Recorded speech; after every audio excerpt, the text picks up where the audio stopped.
Hi hello welcome back to my channel Nitin Lucky Logs. ఈరోజు అయితే నేను టమాటా పచ్చడి చేస్తాను. ఫస్ట్ ప్యాన్ పెట్టుకొని ప్యాన్లో ఆయిల్ వేసుకొని మెంతులు జీలకర్ర కరివేపాకు వేసుకొని బాగా కొంచెం ఫ్రై చేసుకోవాలా. ఆ తర్వాత పచ్చిమిర్చి యాడ్ చేయాలా. ఇది కొంచెం ఫ్రై అయిన తర్వాత టమాటో యాడ్ చేయాలా. ఒక 2 మినిట్స్ దాన్ని బాగా మిక్స్ చేయాలా. మిక్స్ చేసిన తర్వాత దాంట్లోకి చింతపండు, తెల్లగడ్డ, పసుపు, ఉప్పు యాడ్ చేయాలా. యాడ్ చేసి బాగా మిక్స్ చేసుకోనాలా.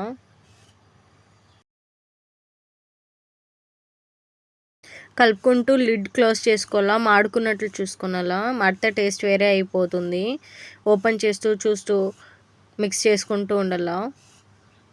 టమాటో బాగా గుజ్జుగుజ్జుగా అయిన తర్వాత మిక్సీలోకి తీసుకొని మిక్సీ పట్టడమే చల్లార్చుకొని. ఆ తర్వాత అదే ప్యాన్లోకి కొంచెం ఆయిల్ వేసి సాసులు బ్యాళ్ళు వేసి కొంచెం కరివేపాకు వేసి బాగా మిక్స్ చేయాలా. మిక్స్ చేసిన తర్వాత మనం మిక్సీ ఏదైతే చేసుకుంటామో అది వేసేసి బాగా మిక్స్ చేసేసి పైన కొంచెం కొత్తిమీర వేసుకొని చేసుకుంటే చాలా టేస్టీగా ఉంటుంది.